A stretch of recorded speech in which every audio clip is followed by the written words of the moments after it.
j'espère que vous allez bien. On se retrouve aujourd'hui pour une nouvelle vidéo sur la chaîne, il était temps. Et aujourd'hui j'avais envie de vous parler de mes prochaines lectures, puisque ça fait quelques temps maintenant qu'il y a plein de livres dans ma palle qui me font envie, sauf que je sais pas par lequel commencer. Dilemme quand il nous tient, et surtout que si je m'écoute, j'aurais tendance à vouloir tous les commencer. C'est clairement pas le bon plan, ça c'est sûr. C'est pourquoi donc je me suis faite cette petite sélection de livres. Il y a principalement des suites de séries, il y a aussi quelques one-shots. Et du coup cette pile de livres, je compte la lire entre septembre et octobre. Donc sur ce, eh bien, je vous les présente tout de suite. Je commence avec le tome 5 de Felicity Hadcock, Les Anges battent la campagne de Sophie Jomain. J'ai lu cet été les tomes 3 et 4 qui étaient juste super. Je vais pas vous faire de résumé parce qu'on va en reparler très prochainement, mais j'ai qu'une hâte, c'est de me plonger dans la suite. En plus de ça, le tome 6 sera à la fin du mois, donc clairement, que demander de plus. Et j'ai vraiment très hâte de finir cette série, de voir comment ça va se finir. Enfin voilà, on en reparle très prochainement, mais j'ai très hâte de me replonger dans cette série. Je poursuis avec Saisir de Kay Tucker, donc c'est le tome 3 de la série Ten Teeny Breeze. C'est un roman compagnon et dans celui-ci on va retrouver Kane qui est le propriétaire du club dans lequel l'héroïne du premier tome, dont j'ai oublié le nom, je crois qu'elle s'appelle Kelsey mais j'ai un doute, travaille. Et c'est vrai que Kane est un personnage mystérieux, on sait strictement rien de lui, donc forcément ça a titillé ma curiosité, j'espère ne pas être déçue. J'espère surtout en fait qu'on va gratter des infos à droite et à gauche parce que sinon c'est pas drôle. Et j'ai hâte de voir donc ce que ça va donner au niveau de la romance, puisqu'on va voir Kane donc qui va tomber amoureux, tout ça, donc forcément ça va entraîner des changements et ça pourrait être sympa, donc why not? Je poursuis avec le tome 4 de Charlie Davidson de Darinda Jones.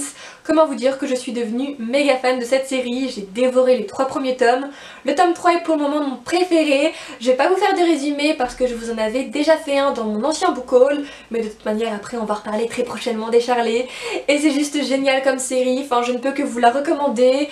Il y a de l'action, il y a du suspense, il y a de l'humour et les personnages ils sont vraiment trop bien, donc voilà, clairement foncez pour lire les Charlie Davidson. C'est une série qui en vaut le détour et on en reparle très vite.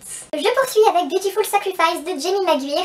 C'est le tome 3 de la série de Maddox Puzzle. C'est le tome 3 de la série de Maddox Puzzle. Bon. C'est le tome 3 de la série Les Frères Maddox. On va le faire en français, comme ça ira beaucoup plus facilement, parce que là ça voulait pas.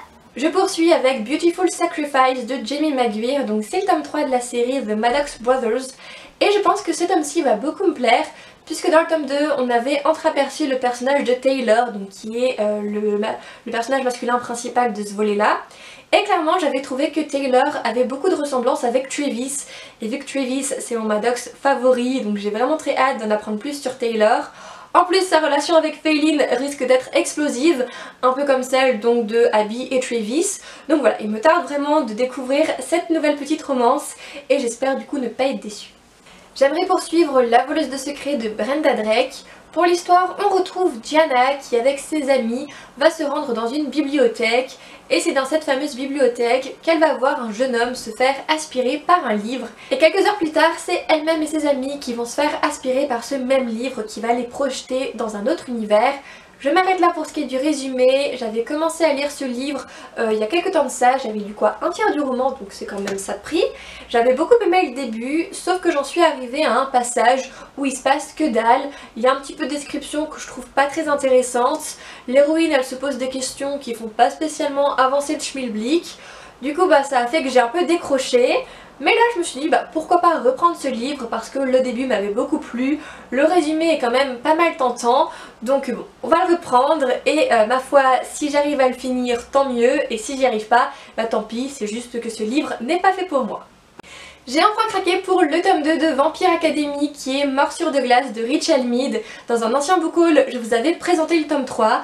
Oui, j'avais acheté le tome 3 avant le tome 2 et que voulez-vous, c'est des choses qui arrivent.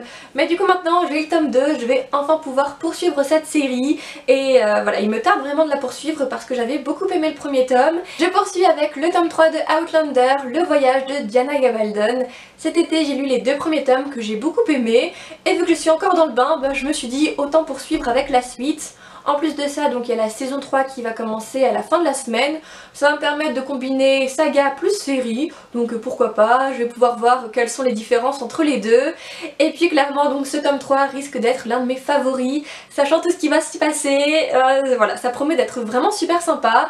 En plus de ça, donc j'ai hâte de retrouver Jamie et Claire, de voir un peu tout ce qui va leur arriver. J'ai aussi hâte de voir la série forcément, et voilà, donc je vous en reparlerai aussi bientôt des Outlander. On continue avec Chronique de Zombieland, le tome 3, La Reine des Zombies de Jenna Showalter. Pour l'histoire, on retrouve Alice qui a une famille assez spéciale puisque son père est persuadé que les zombies sont parmi nous. C'est pourquoi il interdit à Alice et sa petite sœur Emma de sortir dès la tombée de la nuit. Et lors du 16e anniversaire d'Alice, cette dernière va, on ne sait comment, réussir à convaincre leur père de les emmener assister au spectacle d'Emma qui a lieu le soir.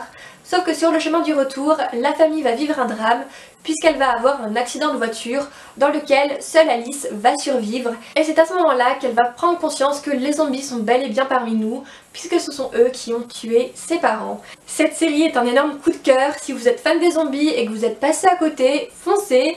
Si vous aimez aussi ces créatures mais que vous ne vous êtes pas encore lancé dans un roman dans lequel elles se trouvent, foncez aussi pour Chronique de Zombieland parce que c'est juste une série de malades et on en reparle très vite parce que c'était juste trop bien. Je vous parle ensuite de Tous nos jours parfaits de Jennifer Niven. Donc ce livre aborde la question du suicide et on va retrouver Violette et Finch qui vont se rencontrer sur le toit du lycée puisque Violette va empêcher Finch de se suicider. Je m'arrête là pour ce qui est du résumé. Il n'y a pas longtemps de ça, j'ai vu de très bons avis sur ce livre et c'est d'ailleurs ce qui m'a poussé à le sortir de ma palle. Donc j'espère que ça va me plaire. Généralement j'aime beaucoup quand les auteurs abordent ce genre de sujet. Donc bon, on verra bien ce que ça donne. Et le dernier livre de cette vidéo, c'est The Curse de Marie Rudkowski. C'est actuellement ma lecture en cours. J'aime beaucoup pour le moment, donc je suis assez contente. Attendez-vous probablement à retrouver le tome 2 dans le book haul du mois de septembre, sachant qu'il sort la semaine prochaine chez Lumen. Et bien voilà, c'est tout pour cette vidéo, j'espère que ça vous aura plu. N'hésitez pas à me dire si vous aussi vous vous êtes fait une petite sélection de livres pour ce mois-ci, ou si vous participez à des challenges. J'ai vu qu'il y avait le Autumn Pumpkin Challenge qui avait commencé. Moi je vais pas le faire, mais si vous le faites, n'hésitez pas à me dire quels sont les menus que vous avez choisis et les livres que vous comptez lire. Sur ce, donc je vous souhaite de très belles lectures et je vous dis à très vite. Bye!